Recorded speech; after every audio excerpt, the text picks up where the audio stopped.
Hello, good morning everyone. Well, I'm filming in the morning anyway, but we are pretty sure we've got at least 2, possibly 3 livers. So we think Miss Lime Green is liver. We're pretty sure she's one is liver. We're pretty sure Miss Turquoise is. And we think Mr. Yellow is too. So maybe if I swap hands and I can give Judith. There's Mr. Yellow. She says, Mummy, I was showing you where he was. Yeah. So I've had to do something a little bit like different with this litter, and I'll explain. So Jude has always been a dog that, like, I wouldn't say struggles with the heat, because I think that's a bit too strong of a word, but certainly, like, if it's warm, she's the first one to be panting, you know. She's quite naturally a warm dog. Yeah, that's the better way of saying it. So she doesn't really struggle with heat, but she is naturally very warm. So a lot of the time, like, she's been panting a lot. And that's, I'll put Mr. Black back. So yeah, normally then with litters, I always have the heat lamp on. And usually for the first week, it's on its highest setting. So in my mind, I was compromising by only putting it on the lower setting. There's only 2 settings, okay? Because she's been panting a lot. So I've been trying to put it on and off during the day. So, like, Jude has a break with it off on the warmer parts of the day. Like, it goes on all night because it's usually cooler at night, isn't it? But I've been giving her more breaks with it off. It's been off for about 10 minutes now before I started filming. Hello, Jude. She's eating really well. She's drinking loads. She's getting a bit better about getting up. Like, when she needs the toilet, normally, like, the first few days, they either have to be absolutely busting, or you have to be the one to be like, come on, time to go. And then they'll go out for a week because they just want to spend so much time with their puppies. Everybody just loves her with her heart-shaped patch. So yeah, I got a question. Will I be considering to keep her, Miss Patch? I know we got 2 Miss Patches. We got Miss Heart, so she's Miss Heart. And the other Patch girl is Miss Patch. And she's here. And I won't be. And it's a really trivial reason. So, Patches are a part of the Dalmatian breed, and for a long time before I got into the breed, like, you couldn't show a patch.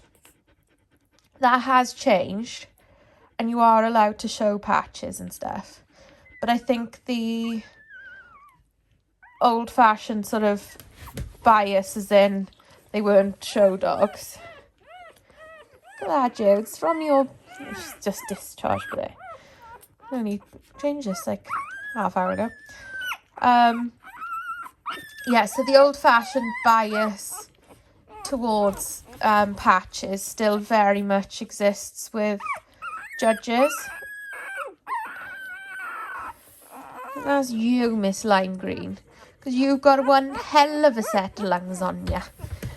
Yeah, so because that bias exists, I don't want to have to constantly, you know, be marked down, judged for keeping a patch. Even though technically they shouldn't be penalised for having a patch, at the end of the day, showing is somebody's opinion. So, yeah. Both patches aren't part of my options with the girls. So yeah, that's that question. And then I was reading an article, and it was saying that they've like altered the breed standard for dachshunds. So it was to do with the length of them, because the longer they are, the more likely they are to have spinal issues. So they basically said, like, while the length is a part of the breed, they want them shorter. I can't remember the exact wording. And, you know, it made the news because they were like, you know, they're breeding for health. The aim is to breed for health. Well, no. They've just changed the breed standard. People have still got to breed for the breed standard and breed away from exaggerated features, which is a choice of that breeder. So just changing the breed standard isn't actually gonna immediately mean that overly long dogs aren't being bred from. You know, it's up to the breeder whether they want to read the breed standard. It's up to the breeder how they interpret the breed standard. It's up to the breeder how they prioritise different parts of the breed standard.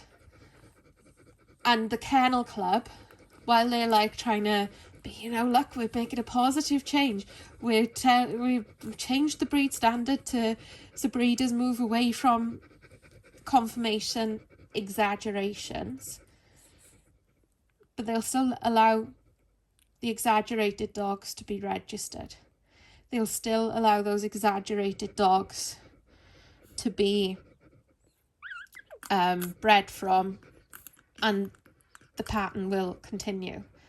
They actually probably need something more along the lines of dogs being assessed by a panel, by a judge, before they're allowed to be bred from.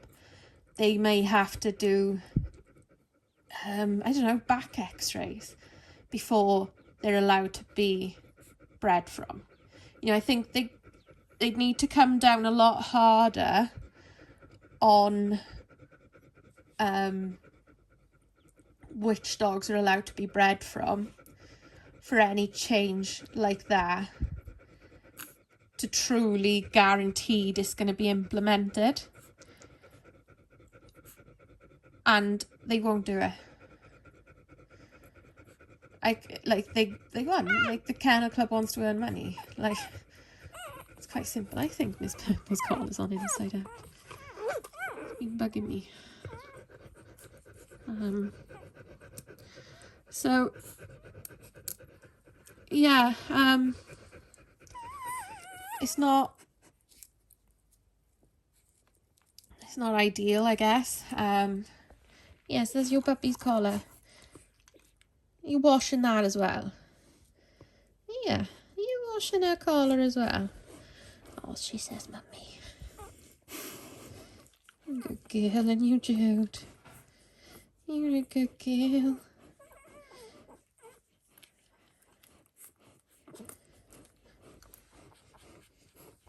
You know, I've seen people commit fraud essentially with pedigrees and with registrations, and the Kennel Club isn't interested. They get their money for the registration. Those people are going to breed anyway, so the Kennel Club may as well earn their money out of it. I've known people who've reported those specifically, and the Kennel Club just was not interested. So, you know,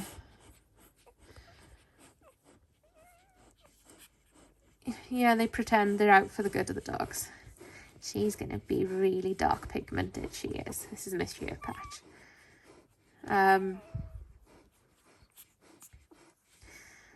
She's got a lot of face pigment as well. And yeah, look. Yeah, shall we have a little look? Oh, yes, you have to. Oh.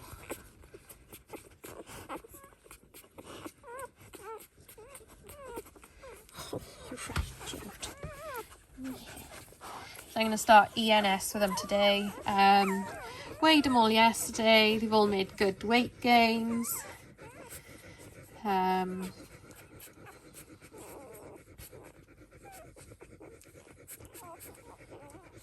as you can see, feeding well. Got nice big fat tummies, haven't they, Mr. Black? Haven't they, Mr. Black?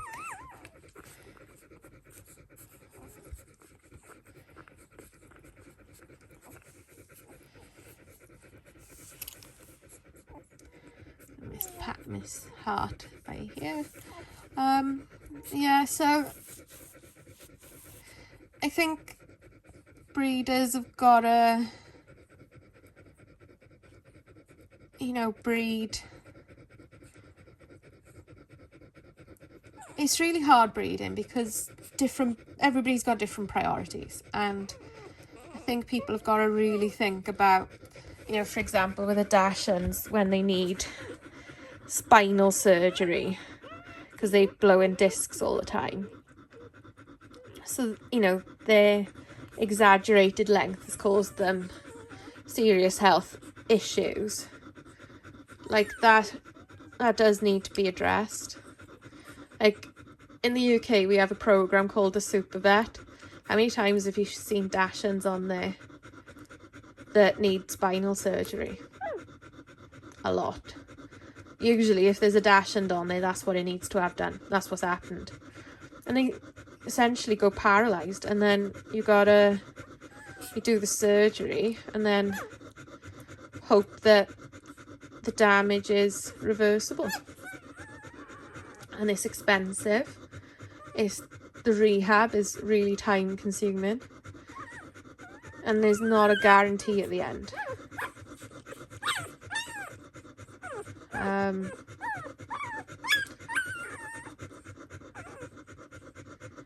You know, every breed has potentials of issues.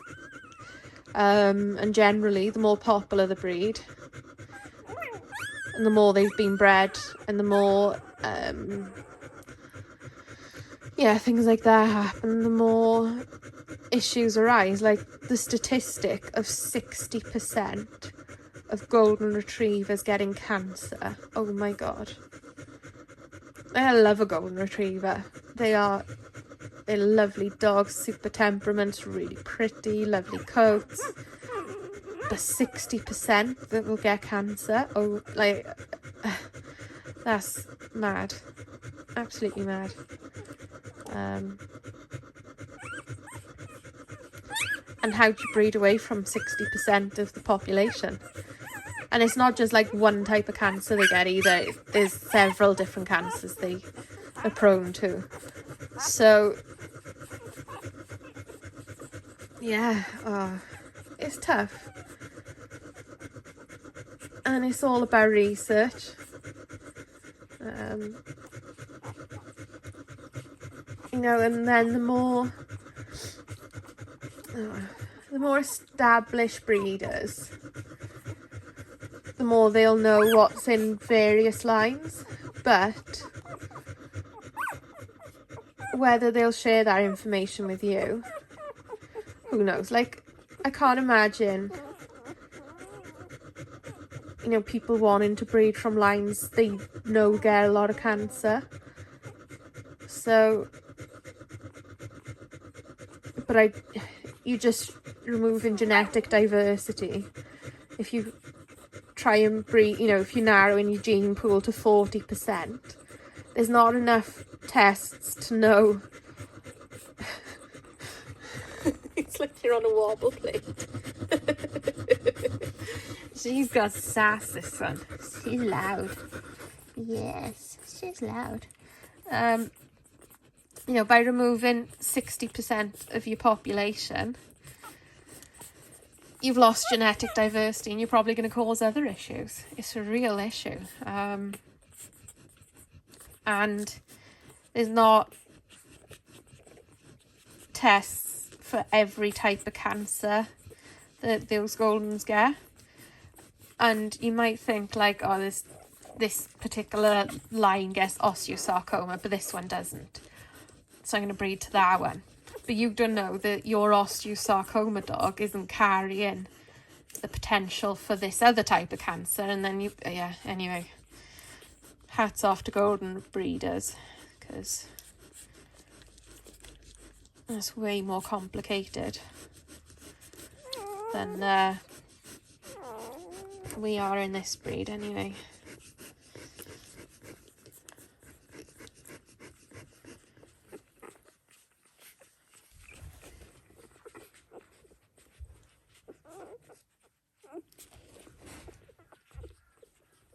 Oh, I can hear car doors outside. So can Judith.